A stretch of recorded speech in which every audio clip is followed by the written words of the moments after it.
Pessoal, vamos continuar aqui sobre as profissões. Acredito que vocês já entenderam que o artigo 156 possibilita todas as profissões técnica ou superior que possam ser profissionais, ser peritos judiciais. E aí, como eu dividi aí em algumas profissões que eu consegui elencar, agora vamos falar da perícia contábil. Talvez a perícia contábil seja uma das que mais perícias tem em relação às outras, principalmente na questão trabalhista, né? Principalmente, às vezes, numa briga de banco com o consumidor. Então, a gente tem que entender que existem muitas demandas referentes a essa profissão de perito judicial na área contábil. Aqui eu recomendaria trabalhar no Tribunal Regional do Trabalho, onde tem muita relação trabalhista. Recomendaria trabalhar também nos tribunais de justiça estaduais, onde a demanda é muito maior. Então, fica a cargo de vocês aí se cadastrarem.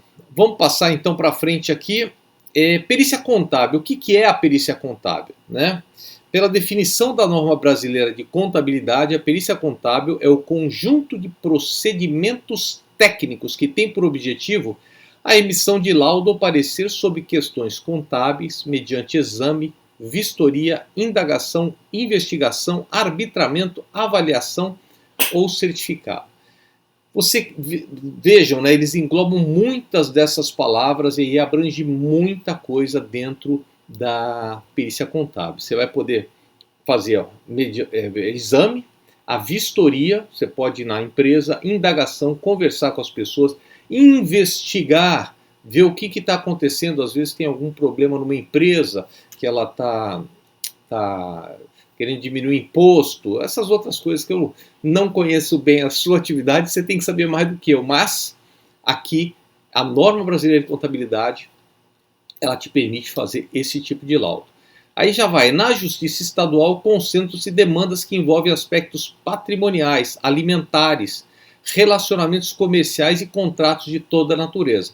Já expliquei aqui durante o curso, eu tenho uma demanda contra uma empresa e está sendo contratado um perito contábil. Eu acho que ele pediu, se não me engano, 17 mil reais nessa perícia para verificar qual o valor que a minha empresa tem para receber dessa outra empresa que a gente representava. E ele vai fazer todos os levantamentos de ativos e passivos, o que nós vendemos, o que nós não vendemos, para precisar qual é exatamente esse valor. Esse tipo de demanda que vocês vão buscar. Aí de todas as naturezas, em contratos de toda a natureza, nos quais estejam presentes os direitos e obrigações de ordem privada relativas às pessoas, aos bens e suas relações. Algumas coisas que eu me arrependo na vida, deveria ter feito um curso de contabilidade. Realmente é uma coisa que às vezes me deixa um pouco confuso, negativo ser positivo, positivo ser negativo. Mas acredito que vocês, mais do que nunca, todos os contadores estão aí para ajudar a justiça na resolução desses tipos de problemas. Tem muita nomeação, eu falo que tem muita porque tenho amigos que são peritos contábeis e às vezes até uma forma mais fácil de você fazer a perícia contábil porque não tem a necessidade, na maioria das vezes, de fazer vistoria. Você vai pegar só a documentação, você vai entrar no site dos tribunais, aí, qualquer que seja, e baixar petição inicial, contestação, réplica, verificar o que aconteceu, verificar os documentos, solicitar documentos para as partes. Isso é muito importante. O perito judicial não precisa ficar só restrito àqueles documentos que estão, isso vale para todo mundo, que estão dentro do processo. Ele pode falar, poxa, isso aqui eu não consegui entender, eu quero o balanço do ano de 2005. Faça uma petição, encaminhe ao juízo pedindo para que sejam intimadas as partes a apresentarem novos documentos. Senão você, como perito, não vai conseguir a solução do caso. Tá? Isso são coisas muito importantes para serem vistas. Vamos lá vamos para a próxima aqui. As normas da perícia contábil. As normas da profissão e da atividade de perito contábil são disciplinadas pelas seguintes normas brasileiras de contabilidade. A NBC TP01, que eu vou mostrar aqui para vocês, que são os peritos contábeis, né, que são os contadores que com esse curso vão conseguir fazer os laudos contábeis, e as normas profissionais de perito contábil. NBC TP01, NBC PP01. Vamos lá? E uma coisa bacana, eu sempre dou o exemplo do Rio de Janeiro, porque eu trabalho aqui no Rio de Janeiro. Porque aqui também está simulado para as perícias contábeis de menor complexidade relativas à operação de mútuo bancário, arrendamento mercantil ou cartão de crédito, atendem aos princípios da razoabilidade e da proporcionalidade os honorários fixados em quantia equivalente até 3,5 salários mínimos vigentes na data do arbitramento. É uma súmula que vale aqui no Rio de Janeiro nos tribunais estaduais, e aí você começa a perceber que você tem uma abrangência e pode receber até 3,5 salários, até não, isso aqui para as perícias de menor complexidade, 3,5 salários. E, evidentemente que existem perícias muito maiores para vocês aí, peritos contábeis. Vamos agora entrar e dar uma olhada na TCP 01.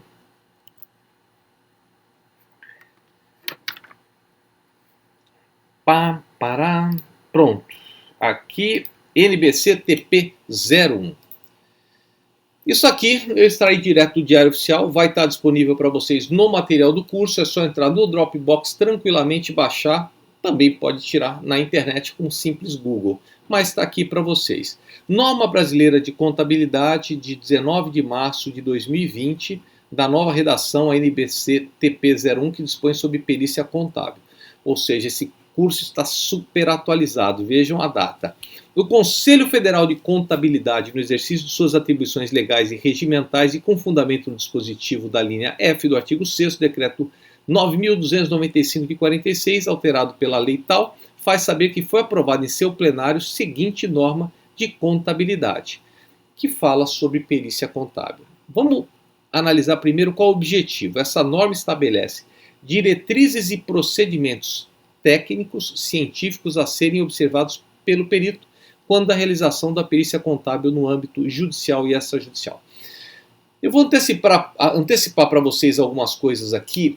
Uma das coisas mais importantes quando você elabora um laudo é se basear na norma que existe para determinado assunto. Não adianta você simplesmente tecer um juízo de valor, falar, eu acho que, acredito que é assim. Não. É assim por conta da norma XYZ, a linha tal, artigo X tal, e por isso concluo que houve ou não houve a perda, houve ou não houve o desvio. Você sempre cita a norma. E aqui vocês têm uma norma bacana para citar, além de outras várias que, acredito eu, vocês devem saber muito mais do que o professor. A perícia contábil é o conjunto de procedimentos técnicos científicos destinados a levar à instância decisória elementos de prova necessários a subsidiar a justa solução do litígio. Ele dá um conceito do que tem que ser feito. O laudo pericial contábil é o parecer pericial contábil, tem por limite objeto da perícia deferida ou contratada. Muito cuidado também quando vocês forem elaborar o laudo. O que vocês têm que fazer, está escrito aqui, é o limite do objeto do processo, do que o autor está pedindo para o réu. Não adianta falar, mas eu também vi que em 2001 tem... Não, eles pediram 2001, não, então não entre nesse tipo de questão. Seu laudo vai ser impugnado. Você tem que estar dentro do limite do objeto da perícia. Ah, mas eu preciso saber se 2001 teve o problema para linkar com 2008. Faça a solicitação explicando ao juízo que, para conseguir ter uma amplitude de visão, mais do que o ano de 2005, você precisa também ter uma noção do que aconteceu em 2001 para conseguir fazer o link. Beleza, tudo registrado. Não faça sem registro, porque você vai ter, pelo menos, esse quesito impugnado. Pense nisso. A perícia contábil é de competência exclusiva de contador em situação regular em Conselho Regional de Contabilidade e, como dito o artigo 156, você tem que estar devidamente registrado no seu conselho de classe. Então, para ser perito e para usar essa norma, você tem que estar com o registro ok lá acho que é CRC, né? A perícia judicial é exercida sob a tutela do Poder Judiciário. A perícia extrajudicial é exercida no âmbito arbitral. Aqui ele separou a judicial, judiciário, extrajudicial pode ser âmbito privado, particular ou mesmo as câmaras de arbitragem. Perícia oficial estatal são executadas sob controle de órgãos de Estado. Perícia voluntária contratada espontaneamente pelo interessado ou de comum acordo entre as partes. Isso é importante vocês ficarem sabendo para determinar, é a perícia judicial, essa judicial, é uma perícia aqui voluntária, não é? Está aqui na sua norma, basta ler, basta incluir no seu laudo.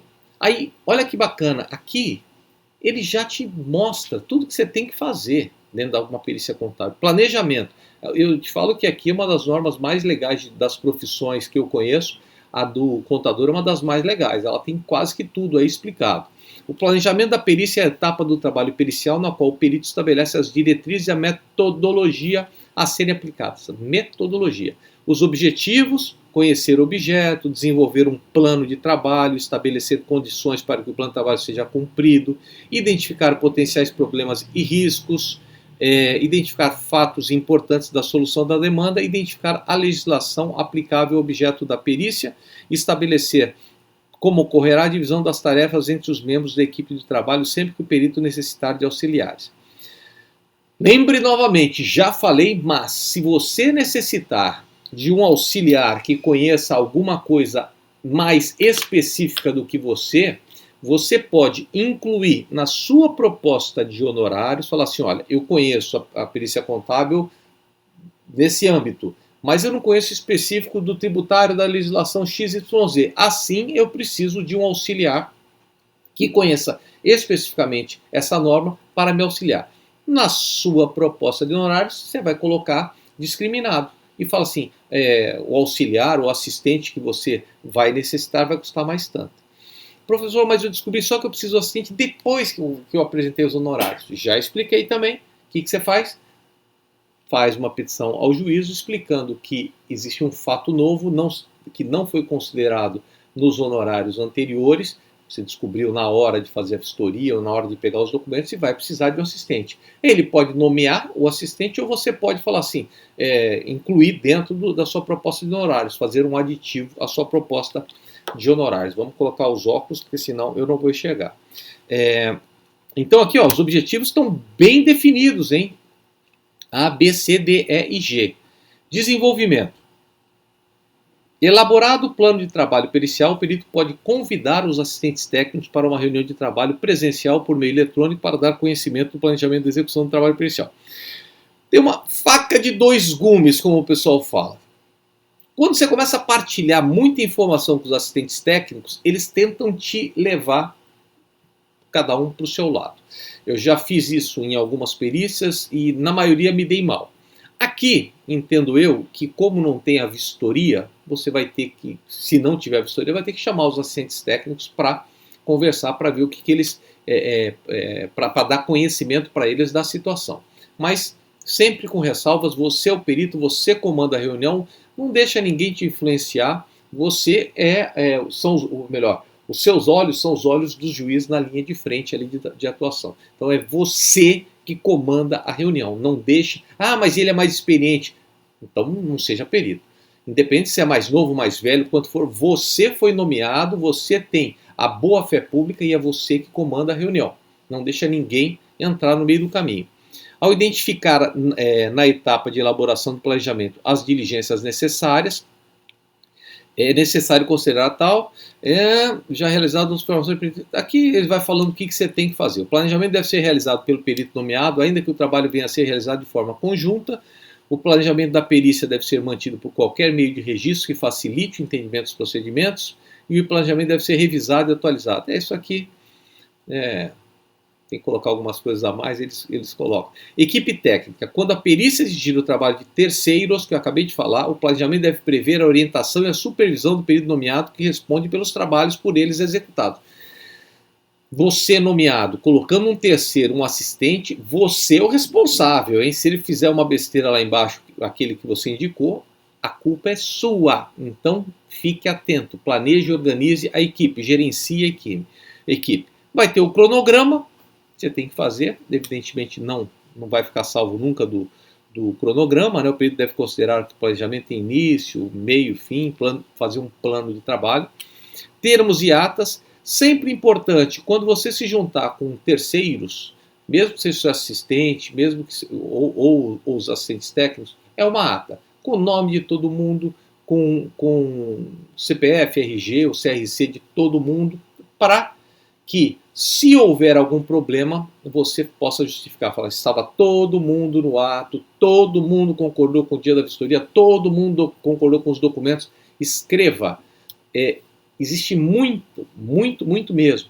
Depois que você apresenta o laudo, uma das partes que se achou prejudicado fala, mas ele não respeitou, quando a gente fez uma reunião, ele falou isso, ele falou aquilo. Não falei nada, está escrito aqui e você aí que está reclamando assinou. Tenta sempre se proteger. É muito mais fácil se proteger antes do que depois.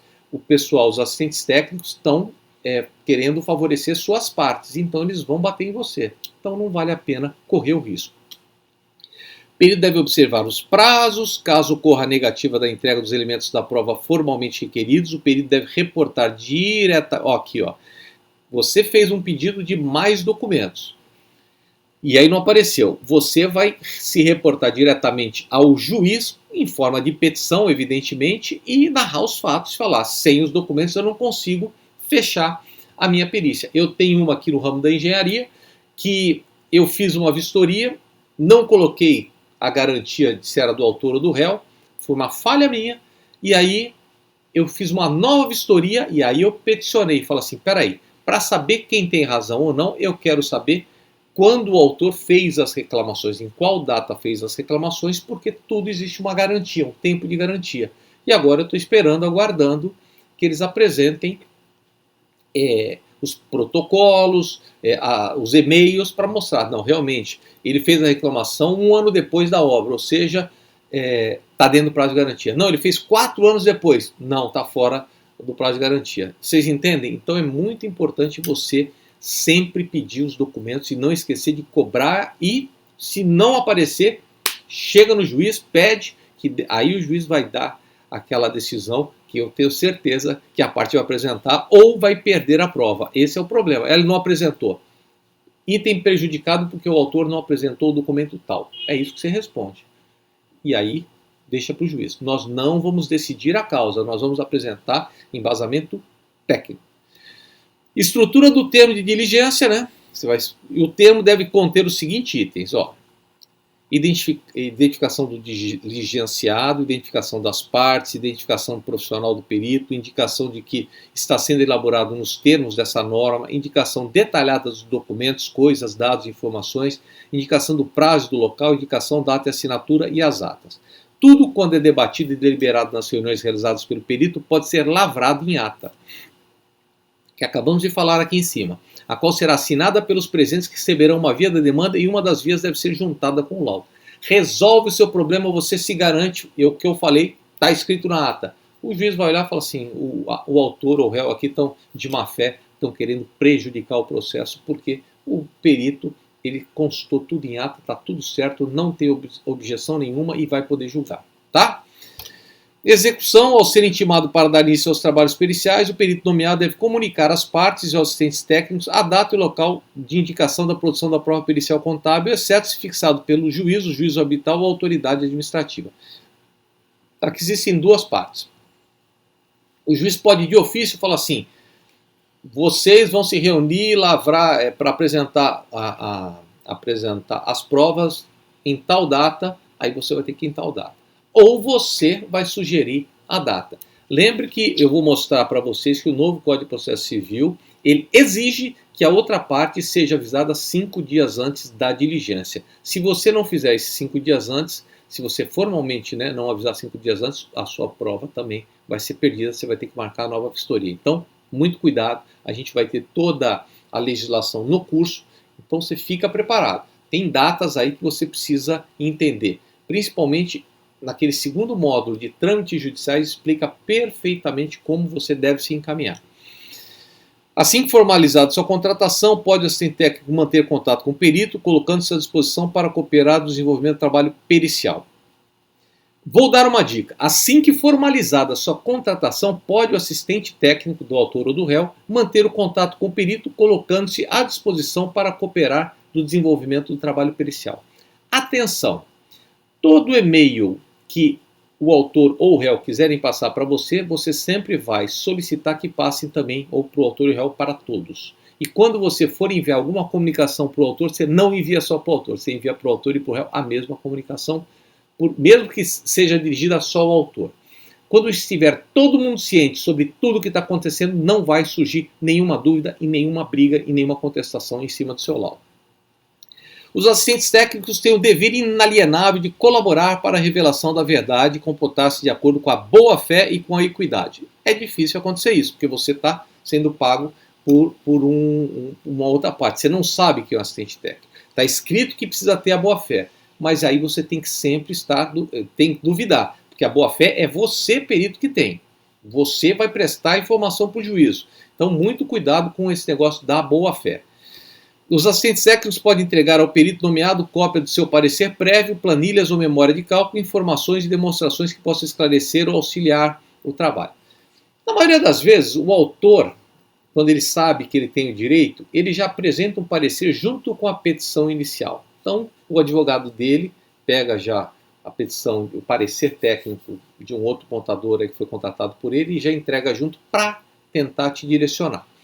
E aí você vai olhar realmente para ver se tem razão ou não tem razão. Mas eles podem também brigar com você só depois que você entregar o laudo. É o que mais acontece. Você entrega o laudo e eles começam, tá errado, parecer técnico disso, parecer técnico daquilo. É a função do assistente técnico. A gente tem que entender e temos que ter um estômago forte para aguentar algumas palavras aí dos advogados, do autor e do réu. Às vezes a gente fica meio chateado, e eu falo que isso é uma verdade. Poxa, tá querendo me xingar, tá me ofendendo? Esquece, isso é tudo uma encenação, é um teatro para tentar te diminuir. Perito judicial não diminui, não se diminui, perito judicial tem que saber o que faz, por isso que tem que estar tudo registrado. Para a execução da perícia contábil, o perito deve ter seu objeto e o lapso temporal, mediante termo de diligência.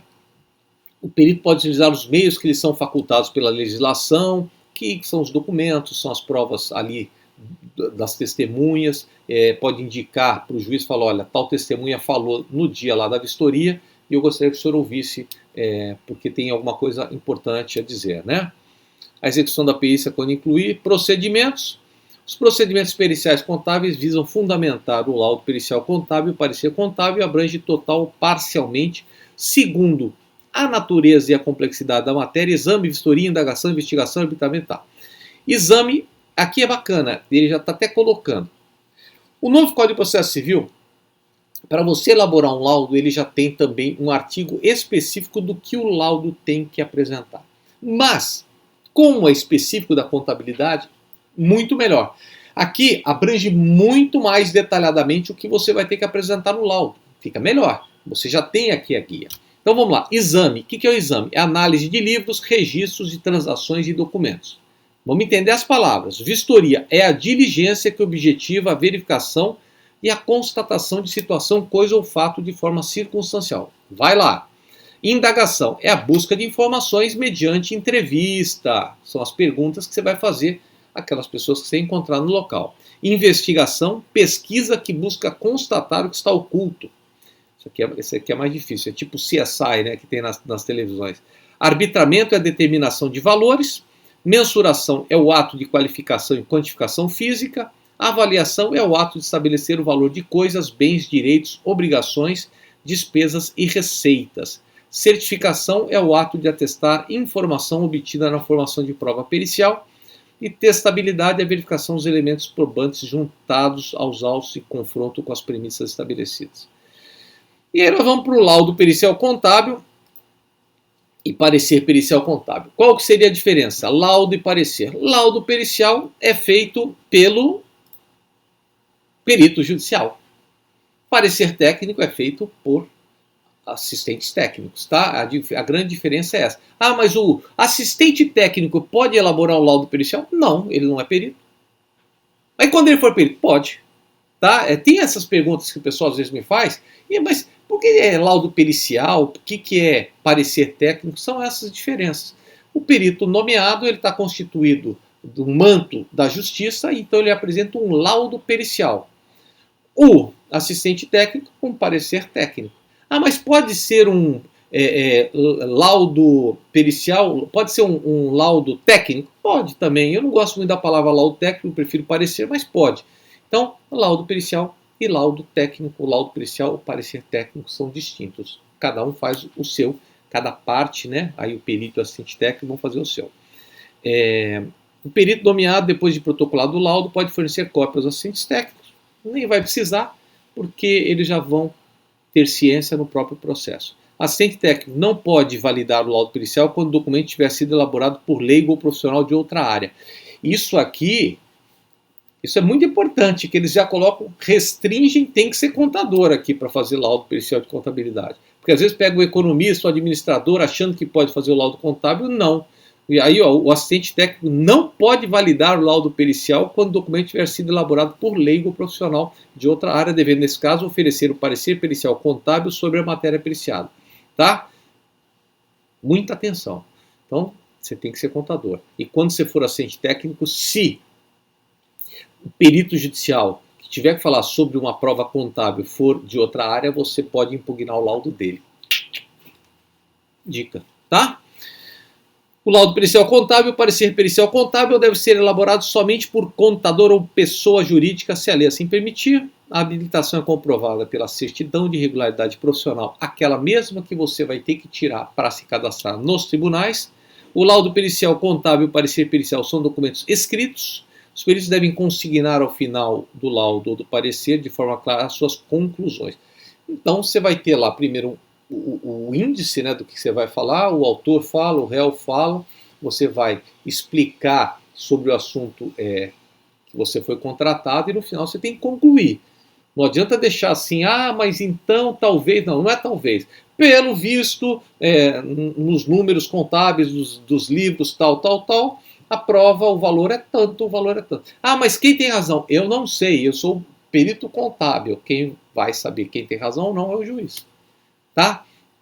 Tentem dividir muito bem essa atuação de você não julga nada, você apresenta o embasamento técnico para o magistrado julgar.